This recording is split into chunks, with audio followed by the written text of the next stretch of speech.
आश्चर्य है कि व्यक्ति को ये नहीं पता कि हम कर क्या रहे हैं। ये बोध नहीं है कि हम कर क्या रहे हैं, किस लिए कर रहे हैं, किसके लिए कर रहे हैं, उद्देश्य क्या है, आगे इसका फल क्या है। काम चल रहे हैं। एक स्थान पर देखा तो 4 लोग तेज स्पीड में जा रहे थे।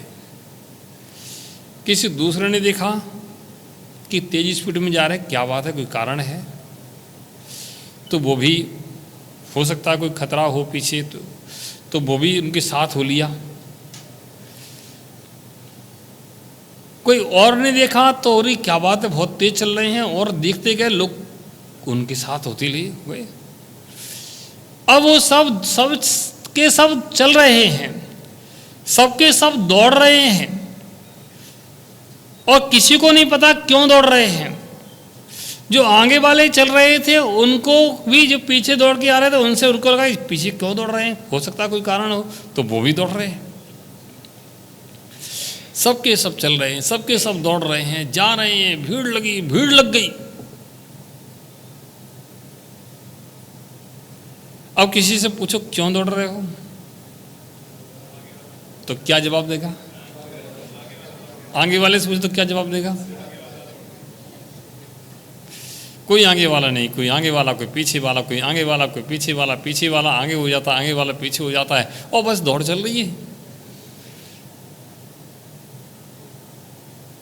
संसार की दौड़ कुछ इसी प्रकार की चल रही है। क्यों? ये कर रहे हैं तो हम भी कर रहे हैं, इन्होंने किया तो हम भी कर रहे हैं। क्यों कर रहे हैं, प्रश्न का उत्तर किसी के पास नहीं है। ये सब ऐसा कर रहे हैं, हम भी ऐसा कर रहे हैं, दौड़ रहे हैं, चल रहे हैं, कर रहे हैं, बस अंधे की तरह लगे हुए हैं। ज्ञान का प्रयोग नहीं है, ज्ञान का उपशम नहीं है कि इसका फल क्या है, उद्देश्य क्या, आगे क्या होगा। क्या नाम तुम्हारा? राजेश भाई। शादी होगी तुम्हारी? महाराज आप कैसी बात कर रहे हो, इस उम्र में शादी की बात करते हैं? अरे भाई एक हुई कि 2-4 हुई हैं? एक ही हुई क्या? तो 4 क्यों नहीं की तुमने, एक ही क्यों की? बताओ। अगर किसी अन्य समाज में जहाँ 4 शादियां होती हैं वहां होते तो क्या करते? 4 कर लेते।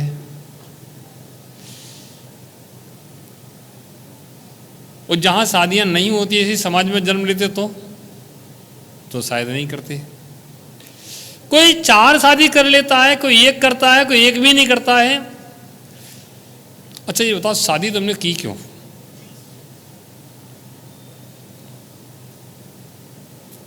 बस वही घिसा पिटा उत्तर मिलेगा कि महाराज सब करते तो हमने कर ली,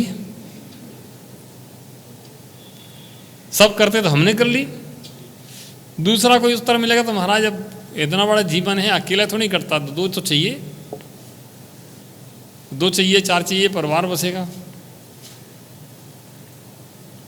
अरे भाई परिवार तुमने बसाया, तुम्हारे पिताजी ने भी बसाया, बसाया नहीं बसाया? पिताजी के पिताजी ने भी बसाया, और पिताजी के पिताजी के पिताजी ने भी बसाया, और पिताजी के पिताजी के पिताजी के पिताजी ने भी बसाया। नया क्या किया? कुछ ऐसा किया हो जिससे वो कुछ लेके गए हों। मेरा वंश चलना चाहिए, वंश चल रहा है,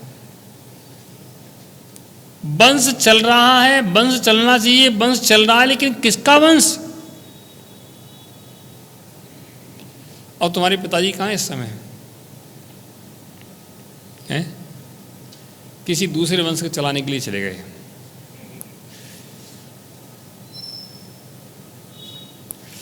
संसार की परंपरा ऐसे वंश परंपरा चल रही है कि हम जहां जन्म लेते हैं जिस स्थान पर हमारा जन्म हो जाता है उस वंश परंपरा को अपना मानने लगते हैं और उसको चलाने के लिए हम दौड़ जाते हैं, दौड़ रहे हैं बस।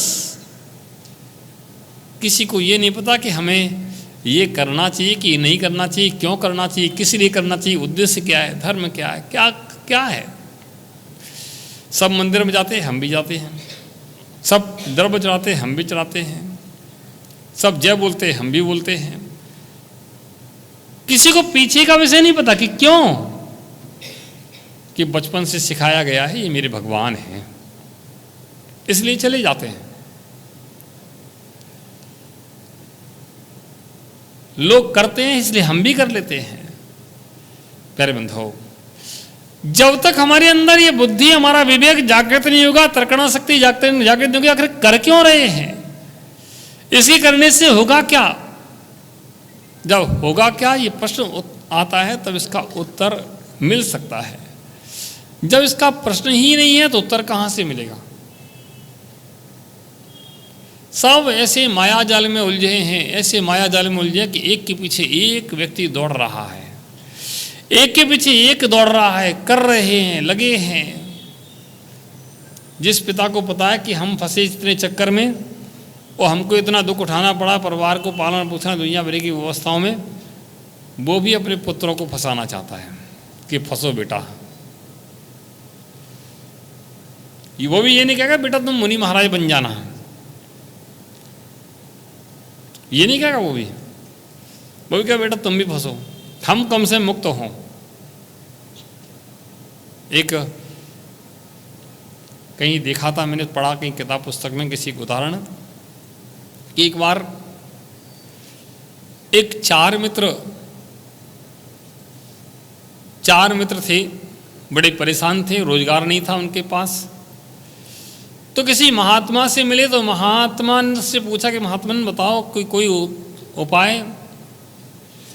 तो महात्मा कहते ठीक है, एक उपाय हम बता देते हैं, तुम लोग इस रास्ते से जाओ, इस रास्ते में खजाना ही खजाना है, जहाँ खोजोगे वहाँ तुम्हें कुछ मिल जाएगा, जाओ खोदो निकालो और अपनी आजीविका करो। तो महात्मा के बताए रास्ते पर वे चारों मित्र चल दिए। एक स्थान पर उनको कुछ अनुभव हुआ थोड़ा सा कि यहाँ खोदा जाए। उन्होंने वहाँ खोदा तो वहाँ एक खदान निकली तांबे की। क्या निकला उसमें? तांबा। जब तांबे की खदान निकली तो बड़े खुश हुए कि चलो तांबा की खदान मिल गई, अब अपना काम हो गया। चार मित्र थे, चारों ने खोदा और कहा कि बस अपनी आजीविका इससे चलेगी। लेकिन तीन मित्र थे, बोलते कि अब और आगे चलना चाहिए। वो एक कहता कि नहीं भाई इसी में यहीं रुके ना अपन सब, क्यों आगे जा रहे हो, मैं तो नहीं जाऊंगा, मैं तो ठीक, मैं संतुष्ट हूँ, और तुम भी यहीं रुको। कि नहीं मैं तो और आगे जाऊंगा। वह आगे चले तीनों। फिर एक स्थान पर कुछ अनुभव हुआ, खड़े हुए, वहाँ खोदा तो चांदी की खदान निकली। किसकी? चांदी की। चांदी निकली, बड़े खुश हुए, चलो चांदी खदान निकल आई। चांदी निकाली। अब तीन में से दो बोले कि नहीं हम तो और आगे जाएंगे। अब वहाँ तांबा निकला है, चांदी निकली तो आगे और कुछ भी निकलेगा। तो उन्होंने कहा हम और आगे जाएंगे। तो और एक वहीं रुकने को तैयार हो गया और कहता आप भी रुको, मत जाओ आगे, कुछ नहीं है, इतना चांदी कितनी निकलेगी, कितना बेचेंगे, कहाँ अपना होगा, कहाँ आगे बढ़ना है। नहीं। और दो आगे बढ़ दिए। दो आगे बढ़े तो दो को आगे जाकर के खुदाई की तो क्या निकला? अब आप लोगों को पता है कि इसके बाद क्या आता है? सोना आता है क्या? तो सोने की खदान निकली। और सोना तो सोना है, सबसे कीमती धातु। तो सोने की खदान निकली, सोना निकाला। तो अब उसमें से एक बोला कि नहीं देखो मैं तो और आगे जाऊंगा और अपन को और आगे चलना चाहिए। तो एक मित्र बोला कि एक बात बताओ, चांदी मिल गई, तांबा मिल गया, चांदी मिल गई, सोना मिल गया, अब क्या ढूंढने जा रहे हो? अब क्या ढूंढना है कि नहीं नहीं अभी तो मैं आगे जाऊंगा, हो सकता है कुछ और मिले। तो और आगे बढ़ दिया, और आगे बढ़ा तो देखा कि आगे बहुत आलीशान एक महल बना हुआ है और चारों तरफ बहुत सुंदर वातावरण है। उस महल के अंदर वह प्रवेश करता है, चारों तरफ हीरे जवाहरातों के ढेर लगे हैं, पूरा महल खाली है, सुनसान है, हीरे जवाहरात के ढेर लगे हैं। इधर देखो उधर देखो, कमरे बने हुए हैं, सभी कमरों में हीरे जवाहरात के ढेर लगे हैं। मैं बड़ा प्रसन्न हुआ और आगे देखता कि एक व्यक्ति खड़ा हुआ है, उसके सिर पर चक्र चल रहा है, उसके सिर पर चक्र चल रहा है। वह व्यक्ति वहाँ पहुँचता है उसके पास और उससे कहता कि भाई तुम्हारे सिर पर ये कैसे चल रहा, क्या हो? तो जैसे ही उसने कहा तो चक्र उठ करके इसके सिर पे आ गया।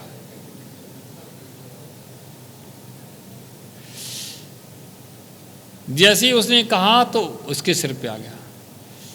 जब इसके सिर पे आया तो अभी तक तो वो लोलुहान था, परेशान था, अब इसके सिर पर ये क्या हो गया? मैंने आप भले आए, मैं आपका ही इंतज़ार कर रहा था, मैं आपका ही इंतज़ार कर रहा था कि आप आ जाते। कि मतलब आपसे पहले मैं यहाँ आया था, तब यहाँ दूसरा खड़ा था, अब मैं यहाँ से जाऊँगा, मैं मुक्त हो चुका हूँ, बरसों से यहाँ खड़ा हूँ, इंतज़ार कर रहा था कोई आ जाए और चक्कर उसके सिर पर चला जाए। अब मैं मुक्त हो चुका हूँ, अब कोई दूसरा आएगा तब तुम मुक्त हो सकते हो, उसके पहले तुम मुक्त नहीं हो सकते हो। ओहो, अब कोई दूसरा आएगा तब तुम मुक्त होगे। वो कहते ये क्या झमेला है? कि संसार का ऐसा ही झमेला है, संसार का ऐसे ही झमेला है। लोग माया के जाल में उलझते जाते हैं, दूसरे आते हैं उनको सौंपते जाते हैं और आगे बढ़ते जाते हैं, माया के जाल में उलझते जाते हैं, नए नए आते हैं उलझ जाते हैं।